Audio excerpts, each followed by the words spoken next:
आओ झुककर सलाम करें उन्हें जिनके हिस्से ये मुकाम आता है। और कितने खुश नसीब हैं वो लोग जिनका खून वतन के काम आता है, जिनका खून वतन के काम आता है। आदरणीय YouTube के सभी सब्सक्राइबर्स, व्यूवर्स, लाइकर्स और वो सभी बंधुवर जो भी मेरी वीडियोस पर कमेंट करते हैं, सभी को गणतंत्र दिवस की बहुत बहुत शुभकामनाएं। जय हिंद। मैं आपका साथी सुनील चौधरी। और इस 26 जनवरी मतलब गणतंत्र दिवस के पावन अवसर पर मैं अपने कुछ विचार लेकर के आप लोगों के बीच उपस्थित हूँ। दोस्तों, 26 जनवरी का ये दिन स्वतंत्र होने के पश्चात गणतंत्र होने का आभास कराता है हमें हमारे अधिकारों का।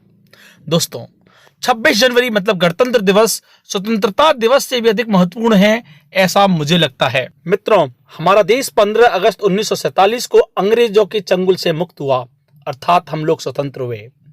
हमारे देश के सामने एक गंभीर चुनौती थी, क्योंकि हम स्वतंत्र तो हो चुके थे, लेकिन सभी लोग अपना व्यक्तिगत हित साधेंगे, मतलब देश के विकास की कौन चिंता करेगा, क्योंकि स्वतंत्र होने के बाद किसी का किसी के ऊपर कोई भी नियंत्रण नहीं, जो ताकतवर वही अपनी बात को मनवा लेगा।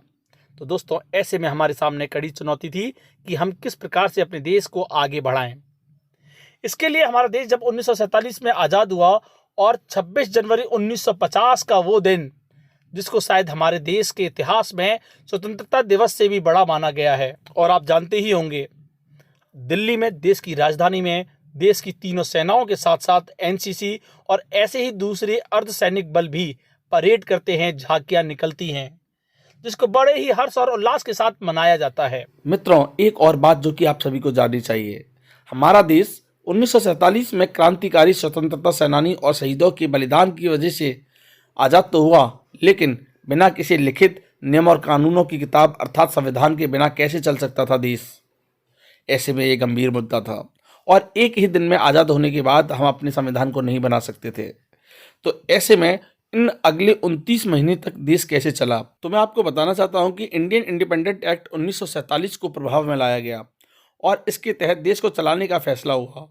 इसमें ब्रिटिश संसद द्वारा पारित गवर्नमेंट ऑफ इंडिया एक्ट 1935 को इस्तेमाल में लाया गया और उसी के अनुरूप देश को चलाया गया।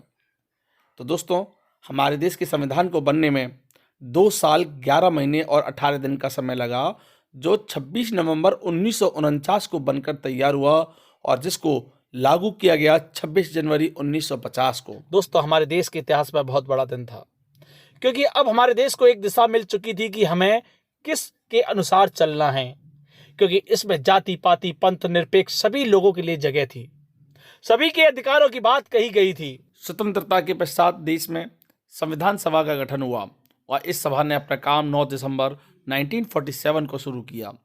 संविधान सभा के जो सदस्य थे, ये सभी राज्यों की सभाओं के निर्वाचित सदस्यों के द्वारा चुने गए थे, जिसमें पंडित जवाहरलाल नेहरू, डॉक्टर राजेंद्र प्रसाद, डॉक्टर बाबा साहब अम्बेडकर, सरदार वल्लभ भाई पटेल, श्यामा प्रसाद मुखर्जी, मौलाना अबुल कलाम आज़ाद जैसे प्रमुख सदस्य थे। दोस्तों, देश के भविष्य को बनाने वाली किताब बड़ी ही सुंदर हो, अर्थात संविधान बड़ा ही अच्छा हो, इसमें कई बातों का ध्यान रखा गया। बड़ी ही रोचक बातें हैं जो कि आपको ध्यान से सुननी चाहिए। अनुसूचित वर्गों से भी 30 से ज़्यादा सदस्य इस सभा में शामिल थे। सच्चिदानंद सिन्हा इस सभा के प्रथम सभापति थे, किंतु बाद में डॉक्टर राजेंद्र प्रसाद को सभापति निर्वाचित किया गया। डॉक्टर भीमराव अंबेडकर संविधान सभा की ड्राफ्ट कमेटी के अध्यक्ष के रूप में कार्य कर रहे थे। वहीं संविधान सभा ने 2 साल 11 महीने 18 दिन का समय लिया। इतने समय में 166 मतलब 166 बैठकें सेशंस हुए और इस तरीके से देश का संविधान बनकर के तैयार हुआ। दोस्तों, एक और रोचक तथ्य, भारत देश आज़ाद हो गया था, उसके बाद भी भारत के अंदर गवर्नर जनरल के पद को बरकरार रखा गया। आज़ाद देश में राष्ट्रपति की जगह ब्रिटिश व्यवस्था वाले गवर्नर जनरल के पद को तात्कालिक तौर पर बनाए रखा गया, लेकिन राष्ट्रपति के समान उनको अधिकार नहीं सौंपे गए थे। लॉर्ड माउंटबेटन को गवर्नर जनरल पद पर बरकरार रखा गया। जून 1948 में जब लॉर्ड माउंटबेटन ने पद को छोड़ा तो सी राजगोपालाचारी इस पद पर लाए गए। वे पहले और आखिरी भारतीय गवर्नर जनरल थे, मतलब एक ही व्यक्ति जो कि भारतीय था गवर्नर जनरल रहा। और 26 जनवरी 1950 को जब संविधान लागू हो गया तो इसके बाद से इस पद को हटा दिया गया और सारी की सारी सत्ता राष्ट्रपति के हाथों में आ गई, तो दोस्तों इस तरीके से देश के भविष्य का निर्माण हुआ। उम्मीद करता हूं कि ये वीडियो आपको जरूर पसंद आई होगी। चैनल को सब्सक्राइब विद बेल बटन करना बिल्कुल ना भूलें। आपका साथी सुनील चौधरी।